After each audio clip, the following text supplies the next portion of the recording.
Hi, this is Dr. Epstein. I'm here with an interesting and unusual case, something I do though actually more and more frequently. Essentially applying the surgical hairline advancement or hairline lowering surgery for reparative purposes, in this case to remove an entire previously transplanted hairline that was done rather unaesthetically. There's not just the bad grafts of 2, 3, even 4 hairs, but also scarring in the area. She's had several procedures in an attempt to make it look better, and it's still not sufficient. So essentially the way I'll be doing the surgery is I'll be taking her original existing hairline, bringing it forward, if need be pulling a little bit on the forehead, which will allow me to remove anywhere from around 15 millimeters to as much as 30 millimeters of prior transplanted frontal hairline, basically leaving her then with a fine line, new hairline, fine line scar with at her new hairline. So let me show you what's going on here to show you graphically. All this area that's contained within the blue is prior transplants, and there's scarring, there's some ridging, and of course the grafts were not done ideally.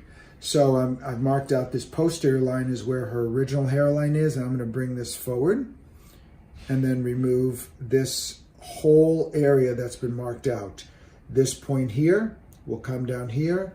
This point here, which is going to be tricky because it goes all the way up here, is going to come down here.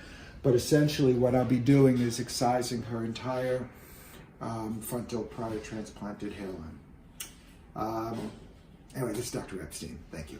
Hi, it's Dr. Epstein. I'm with a patient an hour after hairline lowering surgery that was done because she had had prior transplant work done to lower hairline with which she was unhappy. So the goal was, and what we achieved, was a lowering of her hairline, which started out at 9.3 centimeters above the root of the nose. We brought it down to 7.1 centimeters. So we lowered it 22 millimeters, which is just about an inch. So I was able to remove just about all of the prior place transplants. So here she is now. She's literally an hour out from surgery, and you can see that I was able to, this is her existing hairline, I was able to bring it down here. Her hairline was up here. So, and this is where all the transplants were. We were able to remove all these transplants, bring her hairline down to a lower place, and achieve the goals that she wanted. So this is one indication for the surgical hairline advancement or forehead reduction surgery, in this case to repair prior transplant work. Thank you.